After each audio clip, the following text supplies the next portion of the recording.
سيدنا محمد وعلى آله وصحبه أجمعين. أما بعد، قال المؤلف الإمام العلامة الحبيب عمر بن محمد بن سالم بن حفيد في كتابه الاتصال بمعاني اليقين والقرب والسعادة وحقيقة الخلافة، إلى أن قال رضي الله عنه: فالخلاصة أننا في حاجة إلى فقه عميق لأصول هذا الدين وإقامة أسسه في الأمة على السعة والرحمة والحكمة التي قامت عليها مخاطبات النبي ومخاطبات الصحابة لأبنائهم ولمن سواهم من غير المسلمين. Kesimpulan dari pembahasan sebelum ini tentang metodologi dalam berdakwah, tentang cara dalam berdakwah. Kata beliau, sesungguhnya kita semua amat memerlukan kepada pemahaman yang mendalam tentang dasar-dasar agama dan menegakkan dasar-dasar agama di tengah-tengah umat ini. Caranya dalam menegakkan dasar-dasar agama ini adalah as-si'ati, lapang dada, ar-rahmati, kasih sayang, wal hikmati, dan hikmah. Yang mana dengan dasar ini, dengan dasar mempunyai sifat lapang dada, kasih sayang, dan juga hikmah dalam berdakwah, dengan dasar inilah telah terlaksana cara dakwah Nabi Muhammad SAW, cara dakwah para sahabat terhadap orang lain, terhadap anak-anak mereka, terhadap bangsa mereka, bahkan terhadap orang-orang non-muslim atau kepada orang bukan Islam. Yani asas dalam berdakwah kepada orang bukan Islam di antaranya adalah lapang dada. Lapang dada bermakna kita tidak perlu untuk beremosi bila ada orang yang tidak beriman kepada Allah, tidak beriman kepada baginda Rasulullah, yang itu adalah merupakan syaraf kemuliaan bagi kita. Bila kita berdialog, berkomunikasi dengan orang bukan Islam dan mengatakan kepada kita, saya tak percaya Tuhan kamu, saya tak percaya Allah, saya tak percaya Muhammad Rasulullah, saya tak percaya Quran. Bila kita berhadapan dengan orang-orang seumpama ini, kita diperlukan ada sifat lapang dada. Artinya lapang dada tidak perlu untuk beremosi, kerana kita pun ada message, kita pun ada risalah nak disampaikan kepada mereka, yang kalau kita beremosi, maka dalam hal ini message kita tak akan sampai. Sebab orang yang kita nak berdakwah kepadanya, kalau nampak kita beremosi, maknanya tak ada ketenangan, tak ada kelembutan, tidak ada cara dalam berdakwah.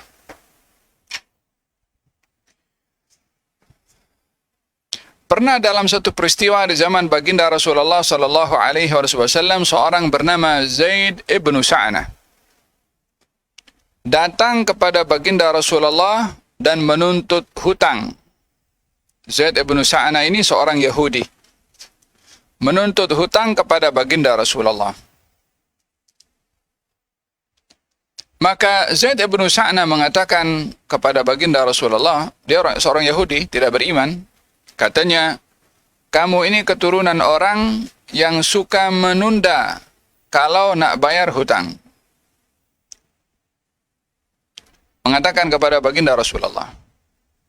Maka sahabat marah. Maka Nabi SAW mengingatkan kepada sahabat supaya tenang. Di antara yang marah adalah Sayyidina Umar. Maka diperintahkan oleh Nabi kepada Sayyidina Umar untuk tenang dan tidak menyikapi sikap orang yang kasar, yang tidak berakhlak, atau orang tidak beriman bila mengata-ngata tentang pegangan agama dengan kejahilan yang mereka ada, tidak perlu untuk kita beremosi, melainkan dengan kita dengan memberikan penjelasan, husnul bayan, memberikan penerangan, itulah yang wajib kita sampaikan. Maka ketika itu baginda Rasulullah sallallahu alaihi wa ala alihi wasallam mengatakan kepada para sahabat, mengatakan kepada Sayyidina Umar bin Khattab, "Ya Umar, yang saya perlukan adalah kamu nasihati saya dan kamu nasihati dia, kamu tegur dia dengan baik, kamu ingatkan kepada saya dengan baik." Yani tak perlu marah-marah. Maka baginda Rasulullah sallallahu alaihi wasallam membalas kepada Zaid bin Sa'nah yang menuntut hutang dengan dipulangkan hutangnya dengan 2 kali ganda. Masa itu ada hutang lebih kurang 30 sa'. 30 sa' ini lebih kurang, yakni 1 sa' itu lebih kurang dalam 2 kilo lebih, 2,6. Katalah 3. Kalau 30 sa' 3 kali 3, 90 kilo korma. Lebih kurang lah. Nabi mengatakan bayar 2 kali ganda. Hutangnya 30 dibayar oleh Nabi 2 kali ganda. Fil hadis dinyatakan sebaik-baik orang yang berhutang bila baik memulangkan hutang. Memulangkan hutang maksudnya, baik memulangkan hutang, kalau orang itu berhutang dalam jumlah tertentu, bila dipulangkan itu bagi lebih. Itu bahagian daripada orang yang baik dalam memulangkan hutang. Sebab kalau orang berhutang, kemudian yang memberi hutang itu menentukan nilai lebih, jadinya riba. Kullu qardin jarra naf'an fahuwa riba. Setiap hutang piutang yang ditentukan kelebihan atau keuntungannya itu riba. Tetapi orang yang berhutang ini kena paham bahwasanya orang yang dipakai duitnya, selama dipakai dia tak boleh rolling duit tu. Jadi bila orang yang berhutang memulangkan hutang, bagi lebih daripada rezeki yang Allah kasih. Kalau ada lah, tak semestinya bagi. Bukan satu kewajiban. Sebaik-baik orang yang berhutang, sebaik-baik orang yang memulangkan hutang. Memulangkan hutang tepat pada masanya atau memberi lebihan daripada jumlah hutang yang dia berhutang. Maka baginda membayarkan 2 kali ganda. Kata Sayyidina Umar, "Ya Rasulullah, kenapa kena bayar 2 kali ganda?" Katanya, "Sebab engkau dah bikin takut pada dia tadi, engkau nak bunuh dia." Maka Zaid bin Sa'nah mengatakan kepada Sayyidina Umar, "Ya Umar, kamu tahu siapa saya?" Katanya, "Aku tak tahu." Kata Zaid bin Sa'nah, "Saya adalah Zaid bin Sa'nah." Kata Sayyidina Umar, "Saya mendengar nama itu adalah salah seorang seorang yang berilmu di kalangan orang-orang Yahudi." Kata Zaid mengatakan, "Ya, sayalah orangnya.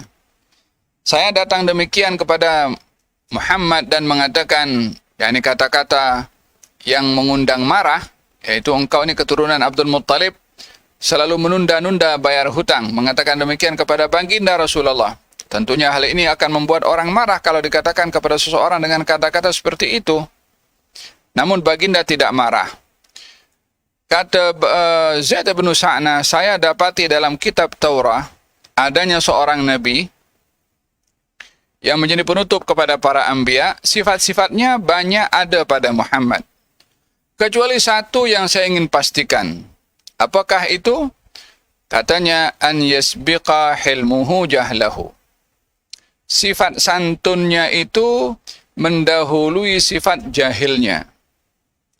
Dan tidaklah ia itu diuji kesantunannya, melainkan ia bertambah santun. Yakni maksudnya sikap lapang dada, sikap sopannya mengalahkan sifat tidak sopannya.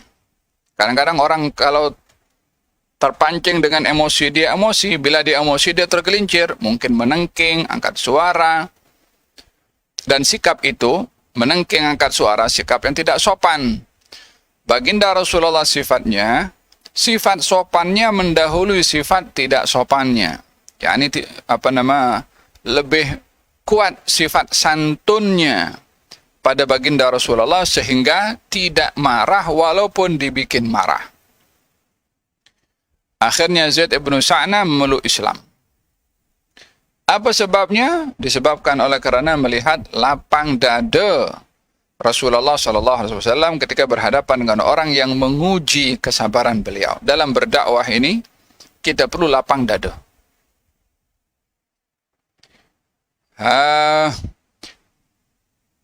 Dalam kita berlapang dada, Allah Subhanahu wa taala berfirman dalam Al-Qur'an, A'udzu billahi minasyaitonir rajim. La yanhaakumullahu 'anil ladzina lam yuqatilukum fid dini wa lam yukhrijukum min diyarikum an tabarruhum wa tuqsitu ilaihim innallaha yuhibbul muqsitin. Allah tidak melarang kamu wahai orang-orang beriman menyikapi kepada orang-orang yang tidak beriman kalau mereka tidak memusuhi kamu, tidak mengusir kamu, untuk kamu berbuat baik, ihsan, dan juga bersikap adil pada mereka.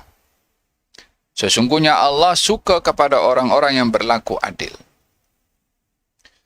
Dalam ayat ini Allah Subhanahu wa taala menyentuh muamalah kita dengan non-muslim. yakni tidak sama muamalah kita dengan orang bukan Islam dengan satu kaedah atau dengan satu sikap sahaja. Tidak. Ada kalanya menyikapi kepada orang bukan Islam dengan peperangan. Ada kalanya menyikapi kepada orang bukan Islam dengan berdamai. Ada kalanya menyikapi kepada orang bukan Islam dengan berbuat baik. Jadi dilihat orang bukan Islam yang macam mana sehingga kita memilih sikap daripada sikap-sikap yang disebutkan tadi. Menyikapi kepada orang bukan Islam dengan perang bagi orang bukan Islam yang memerangi.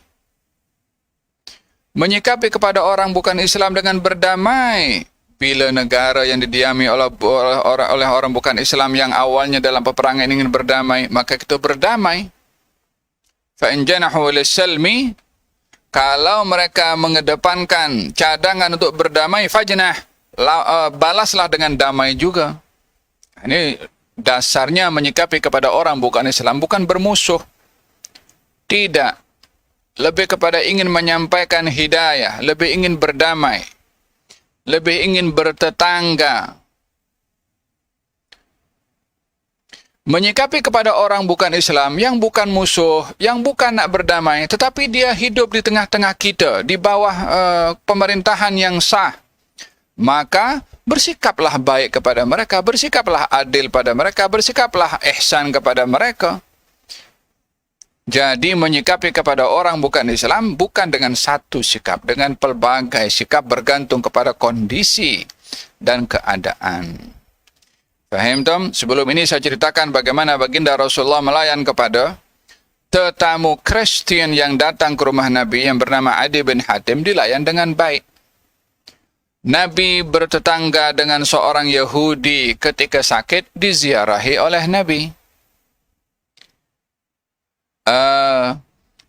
Nabi membebaskan hamba sahaya, orang yang kalah dalam peperangan menjadi hamba sahaya, dibebaskan oleh Nabi disebabkan oleh kerana adanya orang di tengah-tengah mereka yang baik akhlaknya, seperti kisah Hatim At-Ta'i yang saya jelaskan. Hatim At-Ta'i ini seorang dermawan. Ada bangsa At-Ta'i kalah dalam peperangan dan menjadi hamba sahaya, menjadi tawanan. Maka ketika disampaikan kepada baginda Rasulullah kalau tawanan ini daripada kabilah At-Ta'i, yakni kabilahnya Hatim At-Ta'i, maka Nabi SAW didatangi oleh seorang perempuan namanya Safana, anak perempuan kepada Hatim At-Ta'i. Katanya, ya Muhammad, dia panggil Muhammad, dia tak panggil ya Rasulullah, dia tak beriman. Ya Muhammad, saya ini anak keturunan orang yang mulia. Saya adalah anak kepada orang yang suka beri makan kepada orang yang lapar, yang suka beri pakaian kepada orang yang tak punya pakaian. Anak kepada orang yang suka memenuhi hajat orang lain, yang tidak pernah menghampakan sesiapa, yang suka membantu dan memberi dan menolong. Kata Nabi, kamu anak siapa? Kata Safana mengatakan, saya adalah anak Hatim At-Tai. Kata baginda Rasulullah, sifat-sifat yang kamu sebutkan ada pada ayahmu itu adalah sifat orang-orang beriman. Kalau ayahmu termasuk orang beriman, aku doakan untuk ayahmu. Tetapi berdoa untuk orang bukan Islam bila setelah wafat tidak boleh. Jadi dimaafkan oleh Nabi, semua tawanan itu dibebaskan oleh Nabi sallallahu alaihi wasallam. Dalam keadaan mereka kekal berada dalam keadaan tidak beriman kepada baginda Rasulullah. Dimaafkan oleh baginda Rasulullah. Kata Safana mengatakan, ya Muhammad, lalu harta kami macam mana? Dipulangkan hartanya oleh Nabi SAW, walaupun menjadi hak kaum muslimin. Dimaafkan oleh baginda Rasulullah. Penghargaan kepada akhlak hatta ada kepada orang bukan Islam. Yang punya nilai-nilai baik itu Hatim At-Tai, tak beriman kepada Nabi, tapi dihargai akhlak itu. Sehingga pada akhirnya satu kabilah At-Tai memeluk Islam.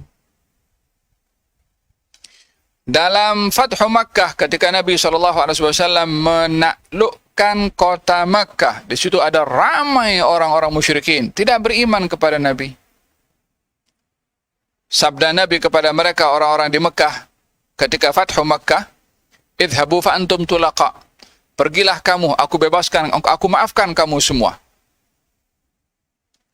Kepada orang bukan Islam, sikap Nabi memaafkan juga. Jadi, sikap kepada orang bukan Islam tidak sama, bergantung kepada statusnya macam mana. Dalam kondisi perang kita kena lawan dengan perang. Dalam kondisi kita bertetangga, dalam kondisi kita hidup senegara, maka konsepnya adalah al-birru wal-adlu. Sikap ihsan dan sikap adil. Baik itu tetangga kita, baik itu kawan kita dekat tempat pekerjaan, baik itu rakan bisnis kita, ianya adalah bahagian daripada sa'atus sadar, yang lapang dada yang perlu ada. Dan dalam berdakwah ini diperlukan juga ar-rahmah, belas kasihan. yakni memiliki kasih sayang, belas kasihan kepada orang yang kita nak sampaikan dakwah. Supaya di dalam berdakwah itu yang menyampaikan dakwah, bila ada rasa belas kasihan, dia akan bersungguh-sungguh. Umpama seorang ibu yang memiliki belas kasihan kepada anaknya yang sakit, dia sungguh-sungguh untuk menenangkan anaknya daripada menangis, daripada kesakitan. Macam tu juga pendakwah kepada orang lain ketika berdakwah. Mesti ada belas kasihan. Tidak melihat kepada orang lain yang tergelincir kepada perbuatan maksiat atau banyak perbuatan maksiat, berdakwah kepada mereka dengan pandangan menghina, merendahkan kepada mereka. Ini bertentangan dengan konsep dakwah. Bertentangan dengan konsep dakwah. Dan terakhir dalam berdakwah adalah hikmah, yakni dengan bukti, dengan dalil, dengan keterangan, dan tidaklah berdakwah itu tanpa ada dasar. Fanahnu naqul daiman li ashabina walladzina talaqqawna hadzal ilma wa yuriduna ad-da'wata ila Allah. Dan kami sentiasa menasihati kepada anak murid kami dan mereka yang belajar ilmu, bila mereka berkehendak untuk terjun dalam bidang dakwah, innakum lastum du'atan ila khususi madhhabin.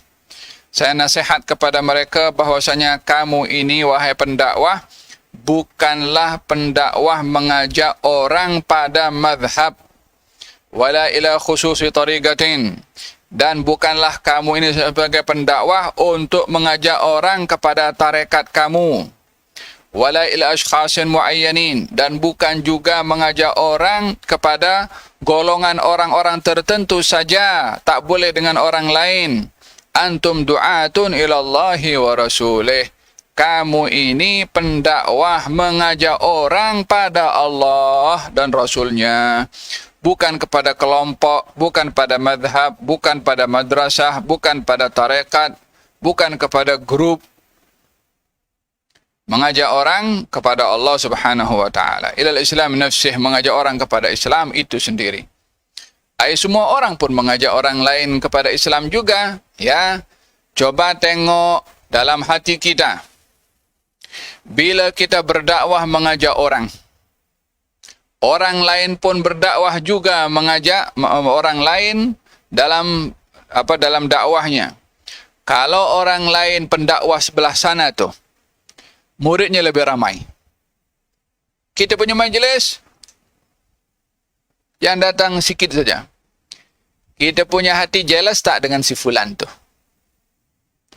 Kalau kita punya hati jealous dengan si fulan karena banyak pengikutnya, kita berdakwah kepada diri sendiri bukan kepada Allah. Apa sebabnya? Kalau kita berdakwah kepada Allah, orang sebelah sana mengajaknya kepada siapa? Kepada Allah juga. Patut kita seronok, kita punya murid berapa yang hadir? 50 orang, sana 50.000 orang. Lagi banyak kan orang kenal kepada Allah Subhanahu wa taala? Kalau kita mengajak orang kepada Allah Subhanahu wa taala, tak jealous dengan orang lain yang sama-sama juga mengajak orang lain kepada Allah Subhanahu wa taala. Kalau kita pegang tarekat, lalu tarekat kita ni sikit, tarekat orang lain lebih ramai, kita tak senang hati. Kita kena ramaikan kita punya tarekat. Yang itu tak betul. Ini mengajak kepada tarekat, bukan kepada Allah Subhanahu wa taala. Dan dengan demikian di dalam berdakwah ini perlulah untuk menjadi objektif mengajak orang itu kepada Allah. Baik itu melalui tarekat, baik itu melalui madrasah, baik itu melalui NGO. Yang mana saja menjadi platform mengajak kepada Allah, kita sokong. Hatta bukan madrasah kita, hatta bukan mazhab kita, hatta bukan tarekat kita. Yang penting mengajak orang kepada Allah. Dengan begitu tak ada pergaduhan, tak ada perselisihan, tak ada jealous antara para pendakwah. Nah, kata beliau, penulis mengatakan, antum du'atun ilallahi wa rasulihi ilal Islam nafsihi.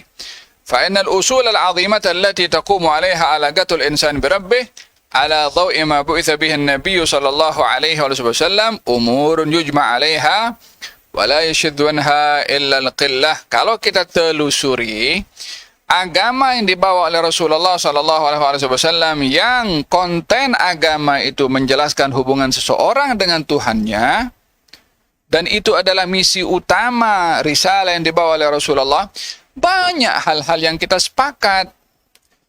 Yang sedikit sekali saja yang kita tidak sepakat. Yang problem adalah bila kita lebih fokus kepada perbezaan daripada hal-hal yang kita sepakati. Yang masalah bila mana kita angkat masalah-masalah khilaf antara ulama menjadi masalah-masalah pokok, masalah-masalah dasar, sehingga masalah yang bersifat cabang kita jadikan masalah itu masalah dasar, masalah pokok, masalah akidah. Ziarah kubur atau bertawassul, masalah ini masalah fiqh atau masalah akidah. Berbicara tentang masalah akidah ini tak terlepas daripada rukun iman. Bila orang percaya Allah adalah Tuhan dan Allah Maha Suci daripada segala kekurangan, maka dia seorang Muslim. Walaupun tak hafal sifat 20, walaupun tidak paham secara terperinci sifat 20, walaupun tak berpegang kepada tauhid 3, dia berkeyakinan Allah Subhanahu wa taala Maha Suci daripada segala kekurangan. Awam tak semuanya boleh nak mendetailkan segala perkara seperti mana orang belajar. Walaupun tidaklah sempurna seseorang, melainkan dia belajar untuk mengenali kepada Tuhannya. Yani langkah pertama, awwalul ilmi ma'rifatullah. Langkah pertama dalam ilmu itu kenal kepada Allah Subhanahu wa taala. Dan dengan demikian dasar-dasar agama banyak yang kita sepakati. Yang berbeza tentang masalah tawassul, tentang masalah sedekah sampai kepada bacaan sedekah bacaan atau sedekah bacaan sampai kepada mayit atau tidak, berbicara tentang masalah bismillah terang atau dibaca secara kuat, kemudian juga qunut itu sunnah atau tidak. Semua itu perkara remeh-temeh, dan bukanlah merupakan perkara yang pokok untuk menjadi perbezaan antara umat manusia. Biarlah kita ini beraneka ragam dalam memahami furuk-furuk agama. Jangan sampai kita beraneka ragam dalam akidah. Jangan kita ubah masalah-masalah fara' kepada masalah-masalah usul. Jangan sampai masalah-masalah fara', masalah cabang, kita jadikan perpecahan di antara kita. Ada orang nak berselisih masalah salat tarawih antara salat 11 atau 23. Sampai dua kelompok, yang satu kata 23, satu kata 11, nak bergaduh. Pasal apa? Pasal 11 dan 23. Datang seorang untuk mendamaikan. Seorang ini bijaksana. Ditanya, apa hukum salat tarawih? Kata grup 23 sunnah. Grup 11 pun mengatakan sunnah. Gali tanya balik, apa hukum pergaduhan antara orang Islam dengan orang Islam? Kata grup 23 haram. Grup yang 11 pun kata haram. Apa hukum persaudaraan antara orang beriman dengan orang beriman? Grup 23 kata wajib. Grup 11 pun kata wajib. Kamu ini pasal yang sunnah, melakukan yang haram, meninggalkan yang wajib.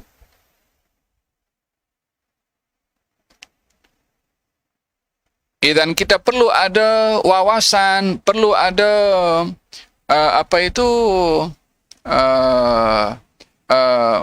menitik beratkan kepada persefahaman dalam dasar-dasar agama dan menghormati perbezaan yang ada di dalam cabang-cabang agama.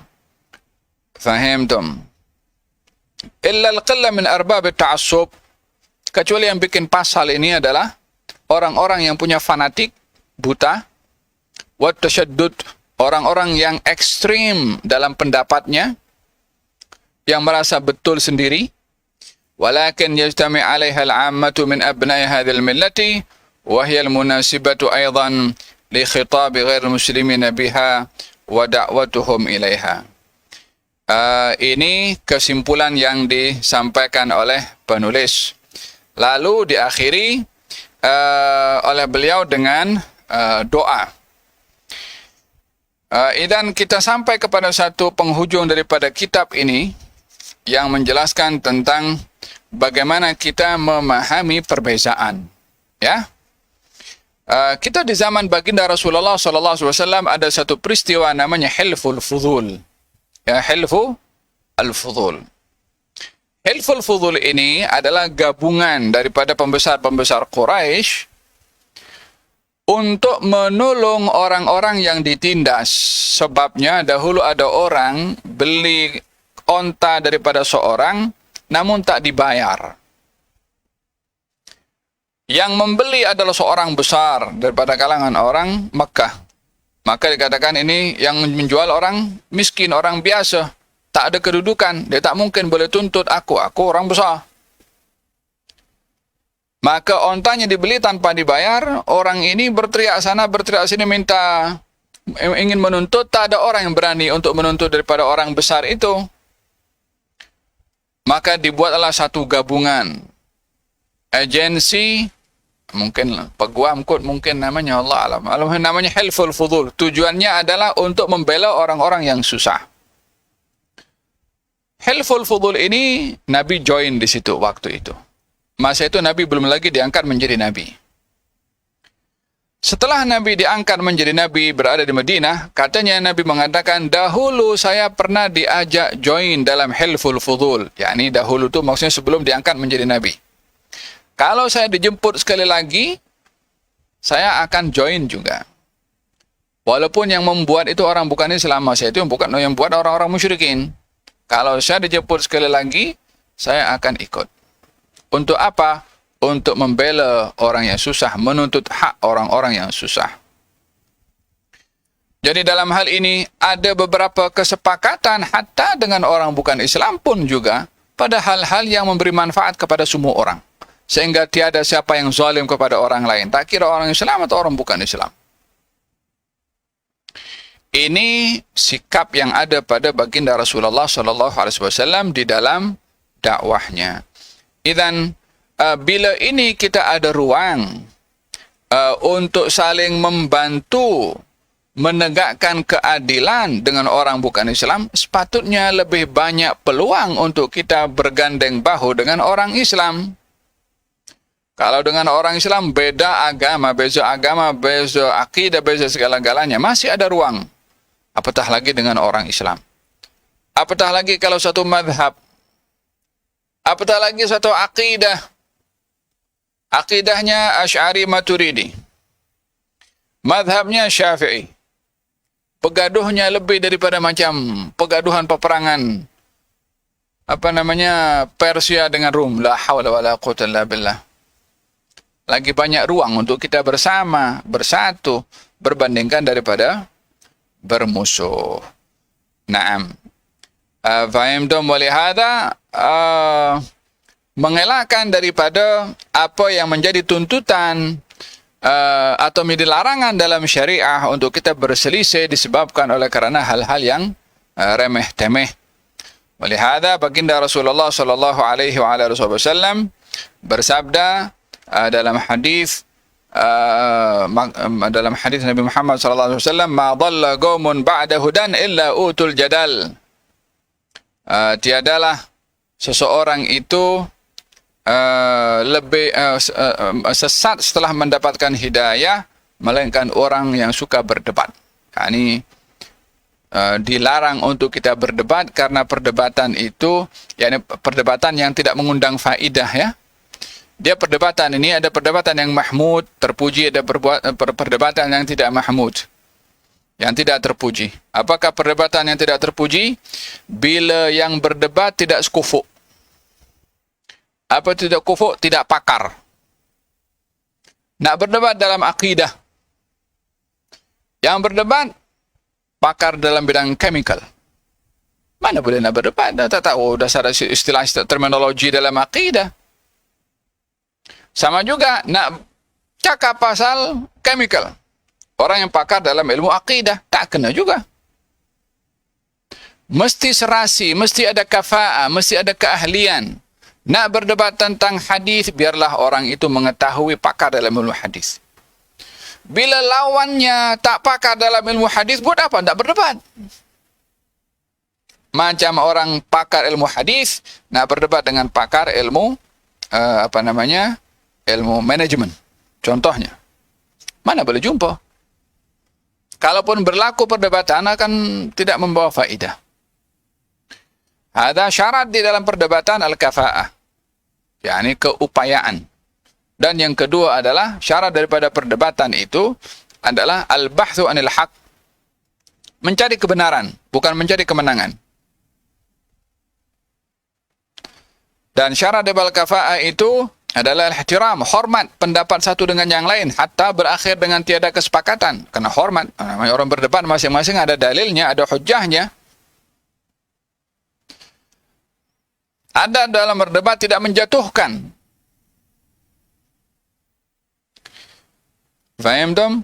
Dan adab dalam berdebat ini, tengok konten perdebatan itu apa. Dan perdebatan ini yang dicari adalah kebenaran, bukan kemenangan. Jadi kalau orang berdebat, tepuk tangan, wih, pandainya. Ini macam pertandingan adu domba macam tu, siapa yang menang. Dan tajuk perdebatan, bila perdebatan itu perlu didedahkan, biarlah pendedahan itu kepada orang yang tidak mendapat mudarat dengan pendedahan itu. Bila tajuknya sensitif, bila tajuknya memerlukan kepada orang yang hadir tu orang yang ada background, orang yang ada sedikit banyak latar belakang tentang tajuk tu, bolehlah dikongsi perdebatan itu untuk diambil manfaat oleh orang yang hadir. Tapi kalau perdebatan itu open dekat Facebook, tajuknya adalah tajuk yang memerlukan terminologi khusus orang-orang yang ahli saja untuk boleh paham seperti ini. Ini perdebatan tidak mengundang manfaat. Justru mungkin orang yang tengok awam tuh, hebatlah dia nih. Atau dia masa kata hebat tuh, neracanya untuk mengatakan hebat tuh apa? Dia paham tak terminologi yang disampaikan dalam ilmu yang diperdebatkan itu. Dan perdebatan seperti ini tidak akan memberikan manfaat kepada orang ramai. Bila perdebatan-perdebatan yang perlu diperdebatkan tentang bidang-bidang tertentu dalam ilmu dan pendedahannya kepada orang awam tidak membawa manfaat, buat perdebatan itu secara senyap-senyap. Buat perdebatan secara tertutup, dihadiri oleh kalangan ahli ilmu juga. Supaya tidak mengelirukan kepada masyarakat dan perdebatan itu pun tetap terlaksana dan dapat dinilai hujahnya masing-masing oleh orang yang boleh menilai. Faham dom? Hada berkenaan dengan pentingnya bagaimana seseorang mengelak daripada perdebatan. Kalaupun mesti berdebat, biarlah sesuai dengan kriteria perdebatan itu. Oleh hadza bil hadis dikatakan Allah akan menyediakan kedudukan syurga bagi seseorang yang meninggalkan perdebatan walaupun dia betul. Walaupun dia betul. Apa sebabnya? Kalau dia berdebat akan mengundang masalah lebih besar. Dia betul. Meninggalkannya akan menyebabkan satu tempat khusus baginya di syurga karena meninggalkan perdebatan walaupun ia betul. Bila orang boleh meninggalkan perdebatan walaupun ia betul, bila perdebatan itu akan mengundang masalah yang lebih besar. Wallahu ta'ala alam. Kita akhiri penutupan atau khatamnya kitab ini dengan doa oleh penulis. Saya akan baca, yang lain mengaminkan insyaAllah. Nas'alullah an yarzuqana al-wa'ya. Semoga Allah menganugerahkan kepada kita semua kesedaran. Wa an yarzuqana al-fahmah, memberikan kepada kita pemahaman. Wa an yarzuqana al-amala, memberikan kepada kita rezeki amal. Wa an yarzuqana al-ittisal, wa an yarzuqana al-iqbal, wa an yuhyi fina sunan al-ittiba' wal-iqtida' li Rasulillah sallallahu alaihi wa alihi wasallam wal ihtida' bihadyihi wa yahfaz fina sirra al-istiqamati ala al-manhaj alladhi yardahu anna. إلهي لا تحرمنا ونحن نسألك ولا تردنا ونحن نطلبك ولا تخيبنا ونحن نرجوك يا الله. اللهم اختم لنا بالحسنى واليقين وأنت راض عنا برحمتك يا أرحم الراحمين. ربنا آتنا في الدنيا حسنة في الآخرة حسنة وقنا عذاب النار. ربنا اغفر لنا ذنوبنا وإسرافنا في أمرنا وثبت أقدامنا وانصرنا على القوم الكافرين. ربنا إننا سمعنا مناديا ينادي للإيمان أن آمنوا بربكم فآمنا. ربنا فاغفر لنا ذنوبنا وكفر عنا سيئاتنا وتوفنا مع الأبرار. ربنا وآتنا ما وعدتنا على رسلك ولا تخزنا يوم القيامة إنك لا تخلف الميعاد. ربنا اغفر لنا ولإخواننا الذين سبقونا بالإيمان ولا تجعل في قلوبنا غلا للذين آمنوا ربنا إنك رؤوف رحيم. ربنا تقبل منا إنك أنت السميع العليم وتب علينا إنك أنت التواب الرحيم. وصل بجلالك وجمالك على خير خلقك سيدنا محمد وآله وصحبه وارزقنا كمال المتابعة له ظاهرا وباطنا في عافية وسلامة برحمتك أرحم الراحمين. سبحان ربك رب العزة عما يصفون وسلام على المرسلين والحمد لله رب العالمين بسر الفاتحة. بسم الله الرحمن الرحيم الحمد لله رب العالمين الرحمن الرحيم مالك يوم الدين إياك نعبد وإياك نستعين صراط المستقيم صراط الذين أنعمت عليهم غير المغضوب عليهم ولا الضالين. يا أول الأولين ويا آخر الآخرين ويا ذا القوة المتين ويا رحم مساكين يا أرحم الراحمين يا أرحم الراحمين يا أرحم الراحمين. ربنا تقبل منا إنك أنت السميع العليم تب علينا إنك أنت التواب الرحيم. دعواهم فيها سبحانك اللهم وتحيتهم فيها سلام وآخر دعواهم الحمد لله رب العالمين. Untuk kitab yang akan datang, saya ingat sudah dimaklumkan kepada Al-Fadhil Ustaz Said Daniel. InsyaAllah kitab itu boleh kalau ada PDF-nya boleh diagihkan atau difotokopi. Harap-harap semua pelajar semua ada kitab. Bahkan kitab itu ditulis sendiri. عالم الحال إليك وجهت لما